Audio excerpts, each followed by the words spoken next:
So I'm here with Angelo, and Angelo is one of my fellow boss up coaches. He's also an inspiring guy, and we're going to hear all about his story, yeah, and how he gets to be in the game of business coaching. But what's brought him here? Yeah, Angelo has done many kind of things in business. He's been in the fitness industry. He's been in a range of other things, and so I'm going to introduce Angelo now. Tell us a little bit about how do you get to be here? Tell us a little bit of your backstory. Sure. Okay. All right. I'm going to take you back a little bit, about 20 years. I was in a motorcycle accident, and this is a big moment in my life. I was 21 years old. I was hit by a landscaping truck in a hit and run. I had 10 screws and a plate in my foot. I was in the hospital for 2 months and rehab for 5 months. And the next following years of that, I had some small time businesses, but I didn't really know who I was going to be and what lane I was going to be in my life. And in 2008, I watched the movie 300 with Gerard Butler and all those Spartans, and I was amazed by how fit everybody was. And I was like, how did this happen? And I started doing some research, found out that they worked out at a gym in Utah called Jim Jones, and Jim Jones used this methodology called CrossFit. And in 2008, CrossFit wasn't out yet, like it was still underground. And so I said, what is this CrossFit stuff? And I clicked on a video and I watched the guy do a workout called King Kong. And it was like picking up heavy weights and swinging on rings and doing all this stuff. And I was like, I want to learn how to do this. And so January 5th, 2009, I was 300 pounds at that point. I was completely out of shape. My foot was really stiff. I started working out and I did CrossFit on my own. I lost 100 pounds in 7 months Wow. and was a completely new man. I really found my resolve and discipline. I feel as looking back, that was like my rite of passage as a man. I had people that were very inspired in my neighborhood by my weight loss and were like, can you work out with us? And I was like, sure. And every time I would get done, I was like, this is so fun. Could this be what I do? Could this be who I become? And so I sent out a text message to everybody in my phone and I started training people at a local park in Chicago in the summer of '09. And I live in Chicago, so summer is a few months. And so it started getting chilly. And I took a racquetball court space and converted it into a little training studio. I trained up to 3 people at a time. I built that up for about 10 months. And then I was ready to open my own facility. In November of 2010, I opened O'Hare CrossFit, which was my first gym. Then it took me about, I found a mentor in Connecticut that really taught me the business game of CrossFit. Took me about 2 years, and then I expanded to more than double the square footage that I was originally in, about 5,500 square feet. And I just kept running with the ball, Roy. Then 2 years later, I opened up another gym. A year later, I opened up a nutrition coaching company. And because of that notoriety I had, I started helping gym owners with their business. And I was an entrepreneur since I was 17. And so a lot of people that got in the fitness industry were ex-athletes, people that wanted to make people feel good, but they had no idea how to read a P&L or even where to find one. And so I started coaching businesses. Then I opened up a online programming company for athletes that wanted to compete in CrossFit. And that was absolutely wonderful. Everything was rocking and rolling. And then around 2019, I just had this realization that I didn't love the fitness industry anymore. I just felt for me, Roy, this is all about what I could do with my brains. That's what Yeah. I want to feel like. I want to feel like this is a game with my brain that I'm playing. And obviously, money matters, but money's the byproduct of my brain learning new things. And so I started putting everything in place to sell everything. And it wound up being just incredible timing because the last business I sold was 2 weeks before lockdown of COVID and sold everything in COVID. We had no idea what COVID was. Everybody thought COVID was going to be this like 2 week thing. And so I sold everything. And then March 20th came and they're like, you got to stay in your house. And I came to my wife and I said, listen, we have a little bit of money. I'm going to continue coaching online with Zoom. I could live anywhere. Where do you want to live? And so I packed up my family and we moved to a little beach town, Roy. I love the ocean. Moved to a little beach town in Southern California called San Clemente. And we hit the gold mine in Orange County. There wasn't a lot of lockdown stuff. We were able to go outside, we were able to play. And when I was there, I got exposed to a very high level of business. There's a lot of VCs and people in funding and stuff like that. And I got really exposed to the CPG, the consumer packaged good world, and met a lot of people in that world and started advising businesses there and learned 50, $100 million business, which was such a different version than I was from. I was usually playing under 10 million before then. And so I got to learn all of that.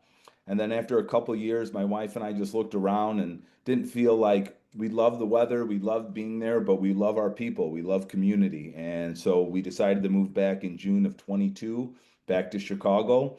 And when I got here, I had a really dear friend who, during COVID, unlike most people who had bad times, he had probably his best time of business. He had a pizza by the slice restaurant concept, and he went from 3 locations to 12 locations in 2.5 years, all throughout this crazy COVID. And he knew that I knew the operating system game and I knew about structure and culture. And so he asked me to come and help him. And he's been my best friend since I was 13. So how can I say no?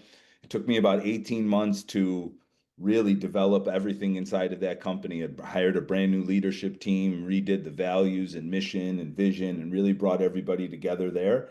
And then I kept a few clients during that time, but I put a lot of focus into there. And then right as soon as I felt like that was in stable condition, I went back to my full-time practice.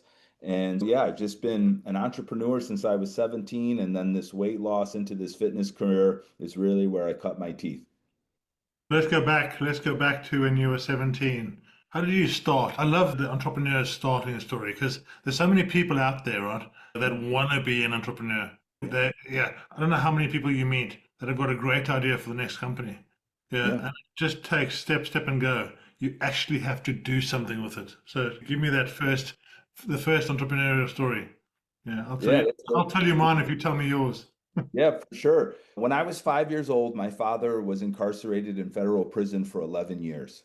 And so, just to give anyone a backstory, a guy from Chicago, a gangster, you could imagine who my father really was. And I just grew up in a world where my father really preached not working for somebody and really having control of your life. For me, the entrepreneur journey is more about freedom than it is about my ideas. For me. And so I had to start working at a very young age because my father was away. I cleaned up a barber shop when I was 10 years old. And then I wound up working for this man who owned a restaurant at 12. And he really took a liking to me. He was like my second father, my first mentor, this man named Danny. And he wanted to open up a pizza place separate from his restaurant. And he really loved me. And he said, "Listen, why don't you do this with me?" And that was my first opportunity to do it. And that was my first business of many. Amazing. You said something there that resonates. Yeah, business should be about freedom. It should be about giving you more freedom. And I think that's a real problem for so many business owners. They get into it, yeah, and without continuously learning, without continuously pushing yourself forward, it suddenly becomes you working for your business. Yeah, and your business owns you, and you don't have any space, and you don't have capacity. Yeah, and for me, yeah, I was in that place where I was doing the 14-hour days, 7 days a week, and just totally stuck there. My first entrepreneurial gig after selling newspapers at 11 years old was that I worked in a mushroom farm as a packing shed manager, right? Not those mushrooms, the normal ones. Yeah, I'd get there at 3 in the morning, yeah, and yeah, I'd finish at 11 in the morning. So I had this afternoon free, and I had all these amazing mushrooms. I never used to like mushrooms. Yeah. So I said to the owner, "Yeah, could I?" All my friends kept on saying, "Bring me some mushrooms, bring me some mushrooms." So he said, "Okay, yeah." So can I buy some? So eventually, I was buying mushrooms from him for 4 rand, and I was selling them for 6 rand. Yeah, Nice. yeah, after about a week or two of people just saying, "Bring me," I was like, "People like this stuff." So I said to him, "Look, I'm going to buy 20 bags," and I put them in my little two-door Golf. And I drove down the road, and I stopped at the first office building, got my bag, my boxer, like a mushroom, sorry, a banana boxer. I said, "Does anyone want some fresh mushrooms?"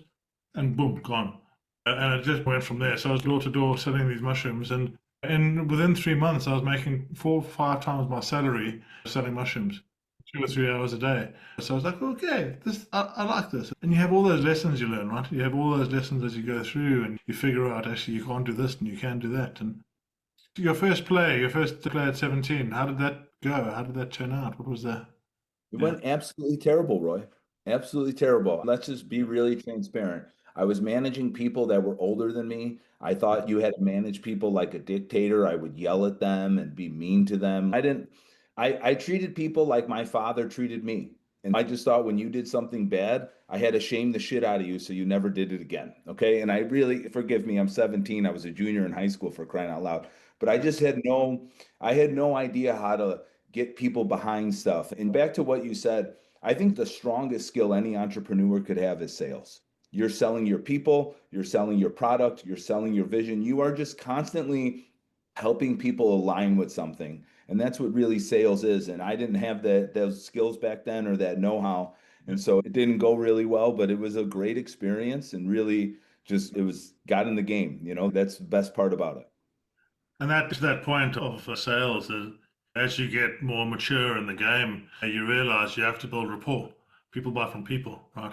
Yeah, That's and it. that's the same with your suppliers, it's the same with your customers, it's the same with your family, it's the same with everybody, right? You Yeah. have to be, yeah, you actually have to want to be a nice person, and you have to want to understand about people. I love learning about people. That's part of the reason why I do this podcast is because I hear such awesome stories all the way through, right? And understanding that and really digging in deeper and deeper. Yeah, that's the spice of life. The spice of life. Yeah, moving on from here, you built up this CrossFit empire, as it were. You got out at exactly the right time. I got Mhm. it in at exactly the wrong time. But anyway, that's a whole nother story. Yeah, and then you've come out and we've started. Yeah, we were together in the Boss Up community, so the business operating system community that Scott Abbott runs. This is based around the 90 methodology of a business operating system. So just give me some flavor of what business operating system is, how you got into it, where you started, and yeah, how it changed where you are. Yeah, so in 2006, so 2016, 2015, Roy, it was a year that I realized that I needed to meet people that were smarter than me, better than me, and also too, just coming over the hurdle that I could ask for help and it doesn't make me a weak man. That was it. Like more than anything, that was it. And so in 2016, I joined a mastermind and it was $25,000. I didn't have the money. I just threw it on the Amex card and hoped for the best, right? And so I fly out to Cabo St. Lucas, meet with these Highline entrepreneurs, and one of them was talking about the book Traction. And I'm the kind of guy when I go to these events, when someone mentions a book, I'm adding it to the Amazon cart as they're talking. And so Yeah, I yeah. read this and I was like, okay, I'll give you all the yeah. books. Yeah, I was like, okay, this makes a ton of sense. This is how I could create structure. I was really good at writing workout programs that had structure and things like that, and boundaries where people play and a destination and milestones. And so when I read that, I go, oh, this just makes complete sense of how to run a business. And so I started adopting that for my fitness business. And even though I didn't have a full leadership team and all of that, we made it work. You could pick and play little parts of it. I think a lot of times people think about a business operating system and think that they need the whole thing right now. But like you and I both know this, just do the org chart right, and that'll probably change your life right now, tomorrow. Just get that done. Don't worry about anything else. Just Yeah, yeah. continue with this. You don't need goals. Just get the org chart right and everyone knowing what they're supposed to do, and you'll find your way. And so I would just put in pieces at a time, little pieces at a time. And then we started having quarterly planning meetings and all of that. And then I was taking that good results and then bringing it to the clients that I was coaching with. And then so that was my beginning of really learning what a business operating system was.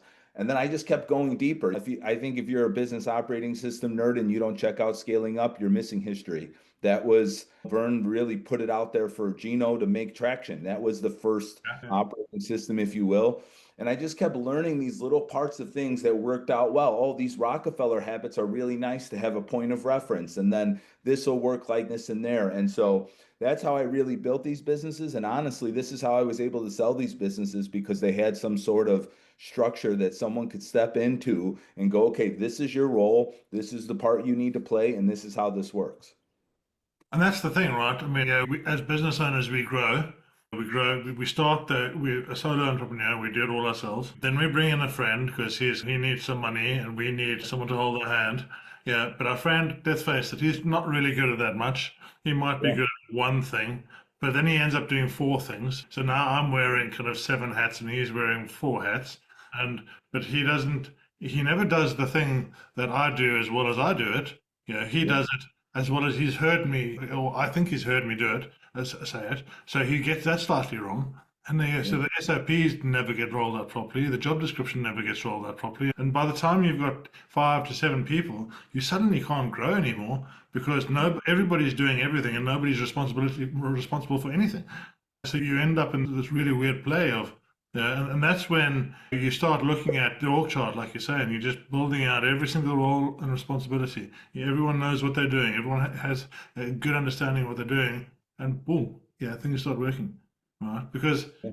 I'll never forget that there's this difference that I've worked out between entrepreneurs and staff, right? Yeah. Now, entrepreneurs, we're always going to do 50% more. And it's not Yeah. because we're better, it's just because it's ours. Yeah. We're invested in it. We then expect somebody to pull the same game, and you're like, then you're upset because they're not doing it, right? You're like, yeah, and then you're shouting and screaming and saying, I told you what to do, and you didn't do it. And yeah, so yeah, once you actually take that step back and realize what motivates people, what drives people, and you start playing the people game, that's one of the biggest changes out there. Agreed. And also, too, to piggyback on that is finding the right people for the right roles. I used to just plug anybody and go, yeah, you could do marketing. You just because you like marketing doesn't mean you could do marketing. I like a lot of things, okay? And so that having all that structure just helped allowed me to see the game more clearly and understand what I was doing. The analogy I give to a lot of founders is imagine if we went to go play a sport, let's just call it football for you, because I know that you're from London in England. So let's say we went to play football. Rugby. Rugby. Okay. I don't do All right. football. Let's say we went to play rugby and I didn't tell you how to score points. I didn't tell you what the positions were. You didn't know what was required for each position. It would be chaos. Yeah, yeah, And yeah. you just need that same sort of structure in a business, and then things can take care of themselves. I love that. That's really awesome. Yeah.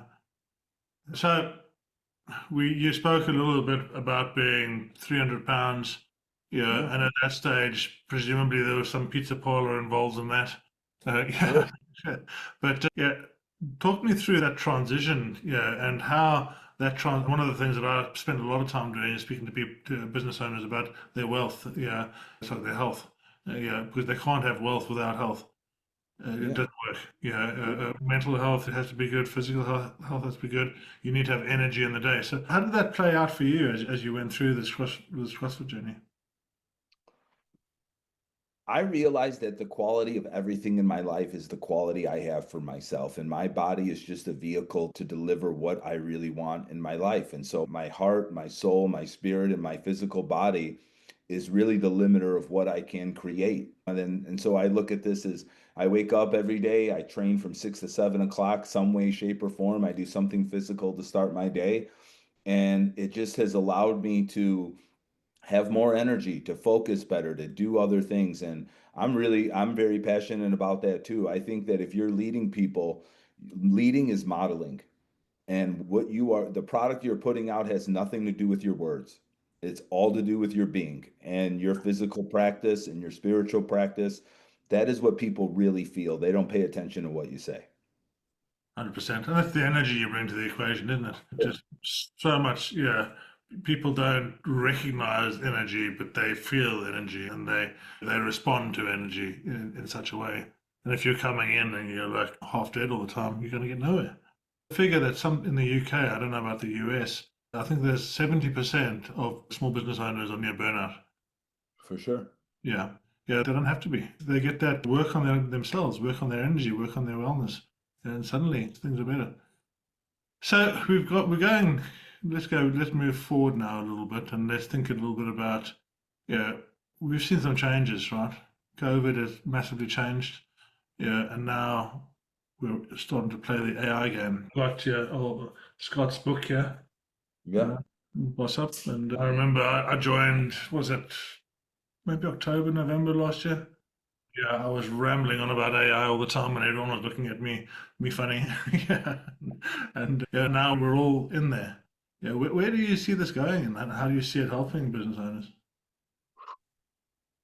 For me, first, there's going to be so many ways. This to me is going to be the internet on steroids. Like, this is going to be another level. But what I'm really excited about is the potential that everyone is going to have an assistant. Every role in your company is going to have someone that could take away all of the mind-numbing, mindless things and allow you to focus on the things that really require a human. Yeah. And I think a lot of people, when you're talking about burnout, you mentioned burnout. Burnout is doing all those things, Yeah. 100%. right? Doing those monotonous things, having to research for 3 or 4 hours on something and get information and all that. But now you could just have a summary on your desk in 20 minutes. I just don't see why this is there. And I just think it's gonna, I'm not one of those people that is, oh, it's gonna replace humans. No, I really believe that this is going to allow us to be more human and more skilled in the things that only humans could do. And it's gonna be uncomfortable for a lot of people that have made their life around being a cog, if you will. But now it's going to require all of us to be our most creative, our most connecting selves, because that's all that's going to be the opportunity, because no longer is that other stuff going to be required. So I'm very excited about this shift that we're having in reality and allowing this to do that monotonous stuff and allowing us to do the stuff that we were really born to do. I think, yeah, to take that to the next level, you see a company with 10 people, and whether it's 10 or 100, it doesn't matter. And you have the opportunity of making that 10 people 2 people and Yep, shrinking the company down to that, which I don't suggest. Or you have the opportunity to take that company of 10 people and do 100 people's worth of work. Right. 100%. Yeah. And yeah, 10x, 12x, 15x the company's revenue. And to your exact point, there's 20% of what we do that's the human, and 80% that's the grunge. And if you can get all those 10 people to do that 20%, the whole company becomes human. It just becomes more human. And that's what's going to make us stand out.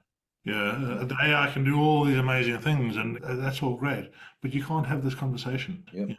And you can't, actually be the depth of the depth of the human experience. And I think that's going to be the challenge that companies have, is actually finding where they can be the more human. Can they spend more time on customer service? Can they spend more time on following up with people? Can they spend more time in actually understanding how to listen correctly, understanding how to engage with the clients, really feel what their problems are, and go from there. And then to your other point, right? Yeah, how creative can we actually be? Right. Mhm. Yeah. I mean, there's such an opportunity to be creative within all of this. I love this idea that the AI can give you more IQ points. And what have you found as you've gone through it? How has it changed how you work? Oh, what a great question. I love it where I could just spit out an idea in my head and have it synthesize it.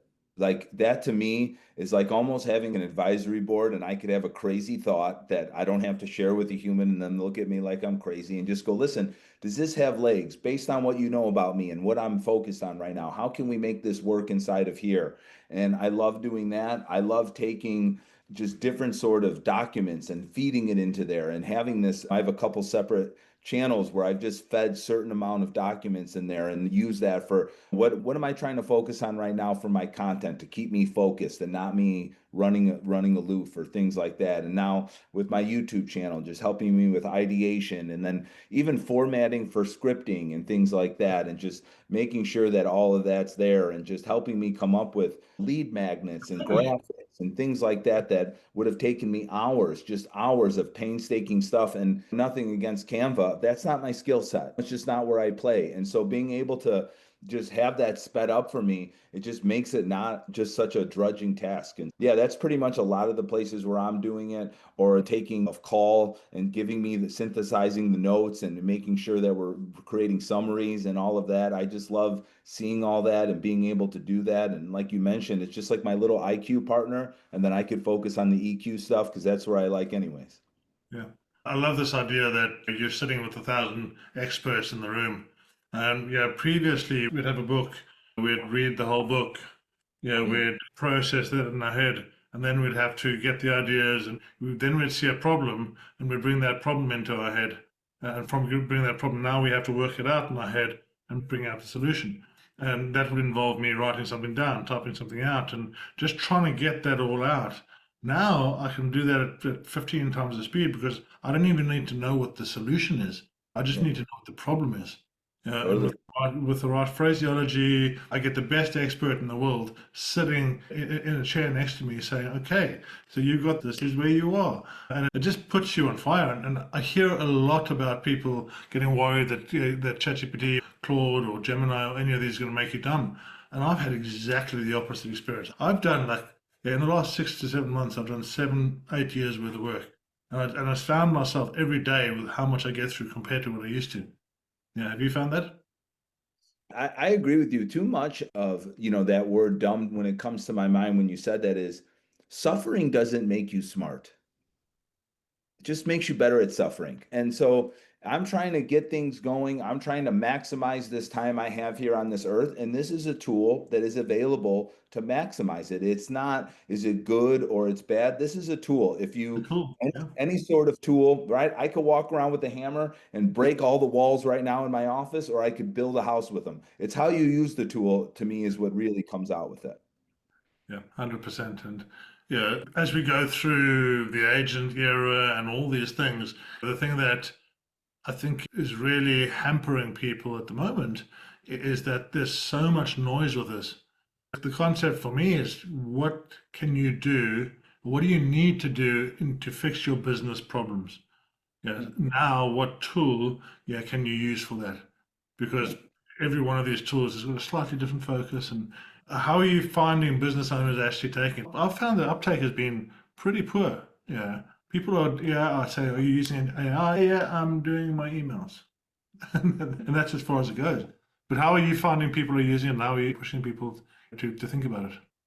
Yeah, there's obviously with like emails and ideation, but one of the things that I just started working on, and obviously and the other thing I think that sometimes when you're implementing a new AI, it takes time for it to learn, and you have to be on board for this learning process.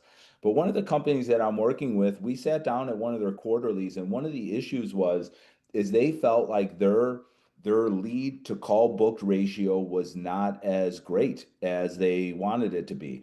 And one of the people raised their head and go, do we need an appointment setter? And then all of a sudden we're thinking about, okay, we need a job description. We got to train somebody. We got to find somebody.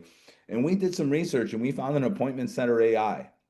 And so we're in the early phases, like we're not running it company wide yet or anything like that, but we're playing around with this idea, right? And so does it make mistakes? Sure. But so does that new person I hire as well. That's what I tell them. That new person is making a mistake. This AI is $200 a month. You're spending 4 grand a month to make for that person to make a mistake. I'd rather have a $200 mistake than a 4 grand mistake. And so these things 100%. take time to learn, but that's one of the more unique ways is in our sales process because I think everybody in sales knows that when someone fills out a form or downloads a lead magnet, there is a moment when they hit click that there is the highest emotion to be involved in what you're doing. And every minute after that is a downward trajectory. And the faster that I could get on that trajectory, the better chance I have of them of helping them. And that's why we're starting to roll that out and implement this. It's like I said, we're just playing around with it in one little sector of the business, not all the time, but like getting people really comfortable with it. And also, too, getting the sales team comfortable with it because at first we were like, they felt, oh, you're doing a bad job. But now that they're just getting on calls and doing the thing that they love to do and not sending 50 emails and trying to cold call people, they're like, wait a second, this does feel nice. Yeah, for sure. And it's back to do the human thing, right? Yeah.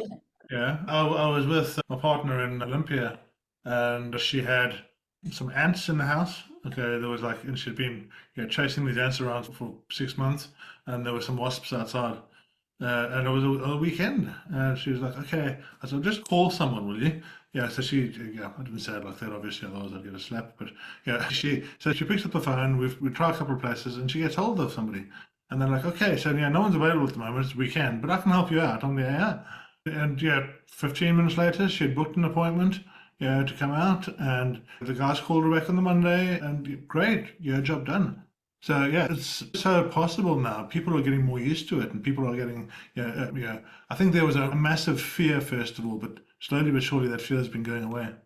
So Yeah, I think we underestimated how great it really could be when it first came out. We just thought it was going to be some like old school computer that really didn't understand things. And what I love about it, like I mentioned earlier, is that it gets better every day.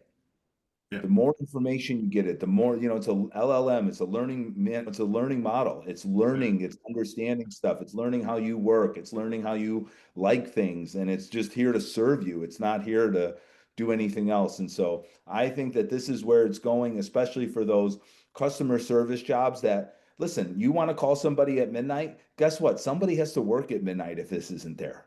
Yeah. And what about Yeah. quality of life for human beings? You know what I'm saying? This is why it needs to be there. On the weekend, that company gets to give people days off. Yeah. How about that? How Yeah. positive is that? Some guy or gal doesn't need to be walking around with a headset when they could be with their family on a Sunday. I'm all for that. I don't know about anybody else. Yeah, 100%. And yeah, I went through this process. I've been through it with a few clients, saying to them, okay, so if you could do everything you do now, yeah, with a third of the people, wouldn't it be nice if you just gave your staff all their time off? Yeah. Make the same amount of money and you've got people working 4 hours a day. What a lovely company to work for, right? Yeah, that's my mission and my vision is to go out and do that. So let's click on to Boss Up. I think that's quite a good thing to end up on and to just have some couple of ideas there, conversations around Scott and the team, and they do great work, and it's just come along so far. And yeah, it's great being in that community where there's so many like-minded coaches. I think there's maybe 70 of us now, Yeah. and we were around the first couple, I think. Yeah. Yeah, we were the believers. We were the apostles. We were the first ones. Okay. That's what I tell everybody when they're like joining. I'm like, when we first came on, this academy wasn't even here. Yeah, yeah. You guys got it easy. We had to slog 5 miles to school and back. Totally. It's the same, yeah. I love it. I love the way that we're actually able to bring ourselves into it. I have my Elevate 360 plan that my team use, and we teach people AI, we teach them wellness, we give them time back, and then you use that time to actually get their minds right and their energy right, and then we teach a business operating system. And Boss Up allowed us to do that. Whereas the other big branded companies is like, you do it our way and that's it. And we don't live in a world like that. Everyone's different, right? Yeah. So Yeah. what were your thoughts about the community and how we're doing things? And yeah, I'll tell you the truth. The reason I joined Boss Up is because I knew I could have my own brand and it could be my look and feel, and I didn't have to be a puppet like these other operating yeah, systems really force you to do. I really attribute it back to CrossFit. CrossFit was an affiliate model. You could use the methodology in any way that you want to use it. No one was going to tell you what was right or wrong. You could put your flair on it. And that's what I really loved about Boss Up is that opportunity where I could lean on this system. I could lean on the way things are done, but I could present it in a way that fits me and how I'm trying to address the world because you have your ideal client and I have my ideal client, the people deep in our hearts that we want to help. And it's yeah. just, this is a framework that I could use to help them. It's not the only one or the only way. And so that was the real selling point for me. I was like, okay, this Yeah. is what I'm in because I had conversations with other companies and they were like, your daddy. And I'm not, no thanks. I wanted it to be built around me. And so it's been wonderful. It's been so great to see, like you mentioned, the community grow from when it was just maybe 20 of us. I don't even know what number we were, but it felt like there was I was number 8. yeah, there was just such a few of us. And so in just a year short time, seeing this kind of move. And now Scott's been really running and gunning with his books and putting out things to really build this brand. And so I'm excited to be one of the early adopters. I think that there's such an advantage of that. I was very much like that with CrossFit. I was there before CrossFit had sponsorships and people, it was on TV. And it just, then when it gets there, you're like, yeah, I was already here. It's just a good feeling to believe in it that way. And I love that. I really believe in the 9 core competencies. I believe that 90 is the best software to use to help implement them. I think Just for that those people that don't understand, could you tell us a bit more about 90? yeah, sir. We 90 is our business operating system software. And a lot of you could read a book and write up everything there is to write up about having a business operating system, but implementing it, keeping people accountable, having data, putting where meetings are and recording to-dos and things like that. That's where the implementation of business operating systems usually don't stick. I remember me a long time ago, Roy, I was using Trello boards and Google Docs. I was suffering. Oh, just trying to put this all together, screens up everywhere. And now that there's just one hub that people could really go to, they could use it. It's getting better every time. They just started implementing that Maz AI, which is nice to see. And it's been Mark Abbott, who is the founder of that company. He really seems like he's in touch with what the business community needs. They just made the app a couple months ago, maybe earlier in the spring. And so it's just nice to have a software that I could bring as a solution to not only the competencies, but a way that people could really implement this and make this a part of their company, because that's where the real magic is. Implementing the operating system or starting to put it together is one thing, but 12, 24, 36 months, 5 years, when you're marching along and that flywheel just keeps humming and going, and then you know your rocks, all that works. To me, that's the real gift of the implement operating system, is that compounding effect. And to me, 90 just allows that to happen better than anything else. Yeah. And to that point, the 90 is, sorry, the 90, this is the working on the business SaaS platform, right? Yeah, Yeah, and you can separate, you have your emails and you can have all your various other systems, but there isn't anywhere else work on the business system. Yeah, yep. and yeah, it just covers everything so well, from your weekly meetings all the way up to your annual meetings. Yeah, and everything's in there and tracks all the way through. So having that separation for me is quite a useful thing. So when I sit down with a business owner, which I'm doing in 15 minutes, when I sit down with a business owner, I can say, yeah, let's look at your rocks. Let's go back. Does that actually tie in with your vision? Oh, is this taking you towards your goals? Yeah, yeah. How are your team accepting the meetings now? Let's go through that. So all these kind of things, all the working on the business stuff, right? Having a separate place for it really gives a focus as well. Agreed. Agreed. And as a coach, we get access to their account. So I always have a pulse of what's going on with them. I get their email after the leadership meeting. I know what's going on. So when I'm having my one-to-ones or I step into a quarterly, I have a pulse of what's going on in the company. And there's just nothing else out there that I've seen that could allow everybody to be on the same page like that. Yeah, perfect, perfect.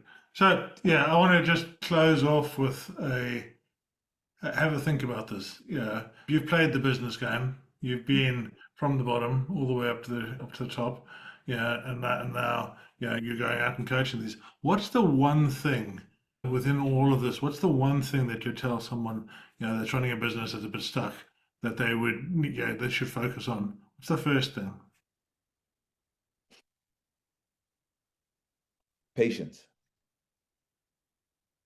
When I look at a business, Roy, I look at it, okay, this is missing here, this is missing here. But the first thing that I look at is what virtues are missing in this business. What tried and true virtues of just success, discipline, patience, delayed gratification, work ethic, what virtues are really missing here? And in this world where everything could be so fast, we have also lost sight of just natural rhythms of life. And impatience, to me, the opposite of impatience to me isn't patience. The opposite of impatience is trust. Okay. And trusting that we're doing the right things and trusting that things are going to work out the right way. And it's just so easy for us in this immediate gratification world that we everything should be immediate or we're bad and we're not good. And then that brings this energy from enthusiasm, really turns it around really quick. And so I think that patience is one of the first things that I really look at is the founder patient, because the founder's energy, we brought this up earlier, the founder energy is like a signal just beaming around to everybody. And if Yeah. they wake up in the morning and things aren't happening fast enough and this person isn't there and all of that, that energy just gets poured into everybody in the company. And so I spend probably more time than I should, but I really focus on the virtues. And the first one is patience. Can you just stay enthusiastic without becoming impatient? Good. I love that. I love that. Thank you very much. So now, Angela, how do people get hold of you? Where do you live? Social Sure. media, website? Yeah, I would say my favorite place where people could find me is my YouTube channel. It's been up and going for a few months. We got about 12 videos on there now, but just Angelo Cisco on YouTube is the best place people could find me. There's information there about my videos. Every video has some sort of quiz or takeaway or worksheet that they could not only look at the information but implement it. And that's the best place for people to find me right now. I'm putting a lot of energy into there and really excited to help people that way. Cool, cool, cool. I'll also add your LinkedIn profile on here so people can connect to you. Thanks very much for coming on. It's been awesome. And yeah, let's do this again in a few months. Oh, Roy, my spiritual business operating system brother. Absolute pleasure. I did.